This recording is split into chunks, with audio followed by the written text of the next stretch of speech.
Oh, hello there. You are looking at a Panther Cub from JHS, the cute, cuddly offspring of the large, much more silver Panther from JHS, with a few functional improvements and obviously a much smaller enclosure. Pretty cool pedal and pretty easy to use. You've got your mix knob here, which is the presence of the delay. All the way at the bottom, you're just going to hear clean. In the middle is 50-50 mix of the repeats and your actual clean signals, so they're going to sound about the same volume. Then the repeats will get louder the further you get up. All the way up, they're just super loud. Feedback is how many repeats there are, and depending on where your mix knob is set, you're going to get some feedback, some kind of runaway oscillation type stuff going on there, depending on where that's set, so those two interact pretty well. Time can set the time of your delay, and you can also do that with the tap tempo switch. And changing the time knob on the fly is the kind of thing that gives you crazy spaceship noises and such, which is always a cool thing. Modulation section here, you've got speed and depth, kind of how fast the signal will go up and down, and then how far up and down the changes in the repeats will go. And then you got ratio over here, which gives you preset subdivisions, which is cool and kind of rare for one of these. So you got your quarter notes, dotted eighths, eighths, and triplets that you can set to. And it'll automatically do that based on whatever setting you've got. And then input and output, this is the soft touch tap tempo here, and then the old on-off switch with cool bright white LED. And then input and output are up top here. They're not on the side, and full disclosure, the first time I plugged this in, I just assumed these were input and output, and it didn't work. It just made hissy noises at me, and I was very upset.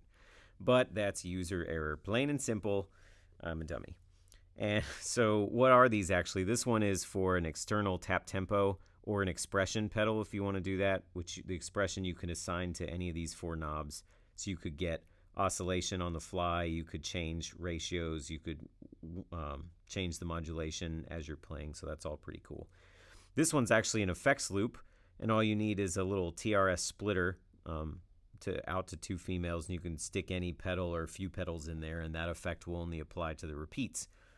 So if you had a big, huge reverb in there, you could leave your dry signal nice and clear and coming through, and the repeats could just be super washed out. So there's lots of creative options there. You can also use one of those same splitters on the output to make it stereo out. So if you're running your rig in stereo, that's good to know, and they did build that in for you. And if you want it to sound a little bigger and you're running in stereo anyway, then great. So that's that. I've got the usual culprits at work here. Nash T-57 telecaster into a Morgan RCA35. I'm on the middle pickup today for the middle position rather, not the middle pickup, for no particular reason. And that sounds like this.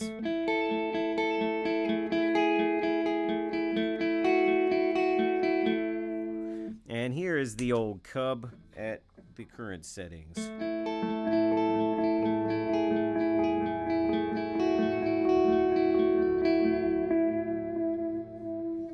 So let's look at some mix. Trying to go fairly quick here because there's a lot of ground to cover. So let's back the mix off and bring up the feedback, and then this can just the delays can kind of hover in the background behind what we're playing.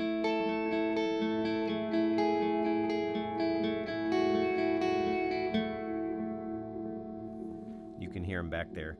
That's why a lot of people will say that like a good delay makes it not really all that necessary for you to have even a reverb pedal, because you can get a reverb kind of effect by doing that, just burying your signal far back in the mix behind what you're doing. So then you can get some super loud in your face repeats up here, which are louder than what you originally played, and then up here they're just super freaking loud.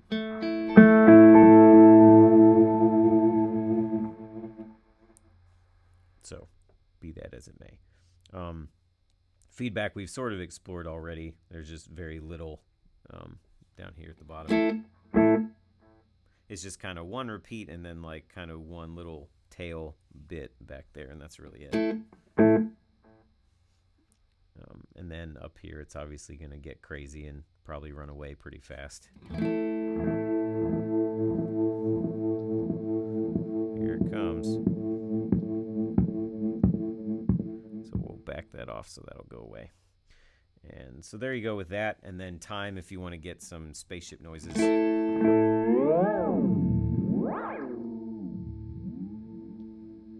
Always lots of fun there. Modulation, speed, and depth. Let's crank these guys to noon. See what we're doing here. You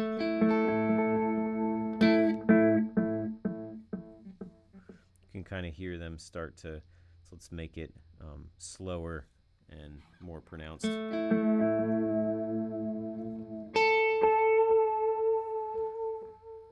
we could do this and make it go. So it kind of slowly climbs up and down its little modulation spectrum. So we'll leave a little bit of that stuff just for some texture, just for fun. And then you probably don't need any sort of tutorial on the actual ratios, but you can watch the light start to change when you enter this dotted eighth territory a little bit, and you can get the whole.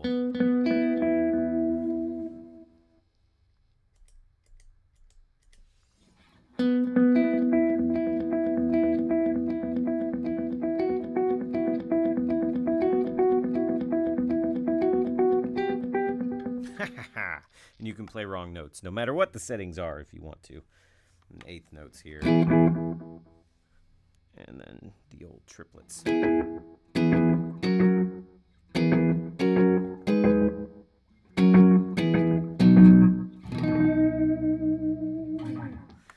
So that's basically the whole guy in a nutshell. It definitely makes some cool sounds. The LED is also supposed to be kind of like true to the tempo, which a lot aren't, and you can sort of tell that as you adjust the knob here. You can see it start to blink just with the actual time. Definitely cool that you can preset to whatever subdivision you want, and that it has the versatility, the effects loop that could really create a lot of cool, creative options there for you. So anyway, that's the Panther Cub from JHS. I'm going to link to their website as usual down in the description below if you want to check that out. They obviously have a ton of great products, some of which I happen to use myself. And you can feel free to subscribe to the channel if you'd like to spend 5 minutes with some more gear and other various sundry things. And other than that, I will say goodbye.